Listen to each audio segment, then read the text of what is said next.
Manic Pixie Dream Girl is a term coined by film critic Nathan Rabin.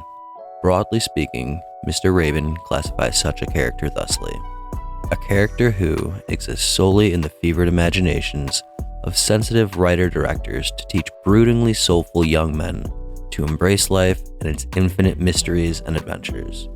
The trope reached a fever pitch in the mid-2000s, as the label of Manic Pixie Dream Girl was applied to female characters adopting the hipster, indie-type aesthetic that was quite popular at the time. Your Ramona Flowers, your Summers, your Clementines, and so on. That isn't to say that the accusation of Manic Pixie Dream Girl is necessarily applicable to all of these characters, but the accusation was levied nonetheless. The crux of the issue seems to be that these characters, these women, are reduced to nothing more than a plot device to service in the growth of the male character, a concept similar to fridging a female character, but with fewer corpses and refrigerators. In a vacuum, there isn't anything inherently wrong with having a character exist for the sole purpose of providing exposition to a more pivotal character. This is another writing concept called a foil, and this concept dates back well before the mid-2000s. That being said, when such a thing happens again and again and again to one class of person, that thing can be viewed as more than a narrative trope, and maybe instead as something that ought to be examined in society as a whole. While Manic Pixie Dream Girls are ostensibly a dime a dozen in movies of a certain time period, a much more elusive creature is the Manic Pixie Dream Dude. There are certainly instances of negative traits of men being perpetuated, particularly in sitcoms where the husband is portrayed as a bumbling buffoon. Your Ray Romanos, your Phil Dunphys, your Homer Simpsons, and so on. The comparison of these two tropes should be obvious in that they both generalize a character based almost exclusively on their gender, something that is, at best, lazy writing, and at worst, is indicative of greater ills in society at large. I'm not here to discuss the Manic Pixie Dream Girl, nor am I here to discuss the bumbling sitcom dad. For the purposes of this video, I have my sights set squarely on a more elusive creature, the Manic Pixie Dream Dude. And folks, we found him. I Love You Man is a movie about friendship. More specifically, it is a movie about making friends. Peter Clavin is, as the movie states, a girlfriend guy, meaning that throughout his life he has put most of his efforts into his romantic, heterosexual relationships, and allowing his platonic, same-sex relationships to fall by the wayside. Peter is sweet, sensitive, caring, and so on. A prime candidate for the Manic Pixie Dream Girl. But the only issue is, he has a fiancé. He doesn't need or want some blue-haired indie girl to come in and show him the wonders of the world. At no point in the movie is Peter in search of a romantic partner. What he is in search of is a friend. Enter Sydney Fife, the Manic Pixie Dream Dude. After a series of attempts at platonic friendships, Peter happens upon Sydney at an open house.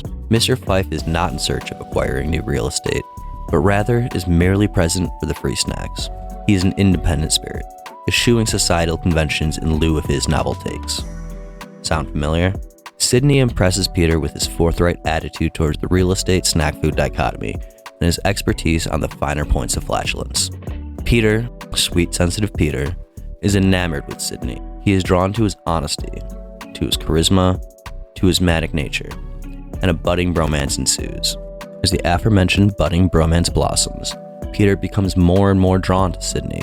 Sydney doesn't believe in picking up after his dog. Sydney is very open with his takes on sex and masturbation. Sydney will fight Lou Ferrigno, aka the Hulk, aka a guy who made an entire career out of being jacked. It's played for laughs, but in the real world, this manic behavior would have significant harmful effects on Sydney and those around him. But instead of recognizing the mania of Mr. Fife for what it is, Peter falls deeper and deeper in hetero bro love with Sydney. The two become very, very close. So close, in fact, that their relationship begins to drive a wedge between Peter and his fiancée Zoe. This wedge is driven even further when a candid conversation between Sydney and Peter leaves the latter with a question to which he has no immediate response. Why is he even marrying Zoe? This unanswered question and the aftermath of such a thing, in conjunction with a series of very funny and clever billboards, causes Peter to question his relationship with Sydney, and leads to a schism occurring between the two. With his bromance ostensibly ended, Peter retreats forlorn to the familiarity of his fiancée, and the wedding proceeds as planned, absent one Sydney Fife. Peter rounds up his cadre of second-rate groomsmen, but Zoe can see that her fiancé is not content with his side of the wedding party. She can see that he misses his best friend. So, Zoe calls Sydney, invites him to the wedding, only to have it to be revealed to the audience that Mr. Fife is already on the way, driving as fast as his Manic Pixie moped will go. Because, as much as Peter misses Sydney, Sydney also misses Peter. The film culminates with the rekindling of the bromance, and everyone living happily ever after. Sydney Fife is almost certainly the male equivalent of a Manic Pixie Dream Girl, at least on a surface level. From his hipster aesthetic to his flagrant disregard of social conventions, Mr. Fife fits the archetype to a T. Furthermore, Peter is just as archetypal in his characterization as a simp who swoons over such sirens. But this surface-level analysis does not hold up when either of these characters are examined to a more in-depth degree. Just because they are aesthetically tropey does not mean that they are inherently poorly constructed characters. If one examines the deeper criticisms of the Manic Pixie Dream Girl, the flaws in such characters do not come from the trappings in which they are surrounded. It is not the hipster aesthetic that makes them lackluster players in the plot. It's their lack of depth and agency. For all of his Ugg-wearing, moped-riding, hipster malarkey, Sydney Fife is a reasonably robust character. His sole purpose for existence is not simply to inspire his demure, simpy friend. He also has his own motivations. For all of his indie music bravado, Sydney is just as socially stagnant as Peter. His puerile lifestyle has alienated him from his pre-existing friend group as they are moving on and doing more, quote, adulty things with their lives. Even if he doesn't wear it on his sleeve, even if it isn't a core tenet of the plot, Sydney needs Peter just as much as Peter needs Sydney. Because a manic pixie without his or her sensitive simp is not but a mentally unwell person. That leads into the questioning of the trope as a whole. I'm quite sure that there are legitimate manic pixies in film, but just as I am sure of this, I am also sure that there are characters that are written off as such for no other reason than an aesthetic level analysis. The lazy part of a manic pixie girl is not her, or in the case of I Love You Man, his, indie music sensibilities, but his or her lazy characterization. This deeper analysis of the manic pixie trope is relevant because it can be applied to any of the other metrics of meme-level criticisms. It can be applied to Mary Sue's. It can be applied to toxic masculinity. It can be applied to girl bossing. It could be applied to DEI casting, and so on. Partisan critics will often bandy about these words with little regard for what they are actually saying. And that sort of team sports bullshit has a chilling effect on the conversation as a whole.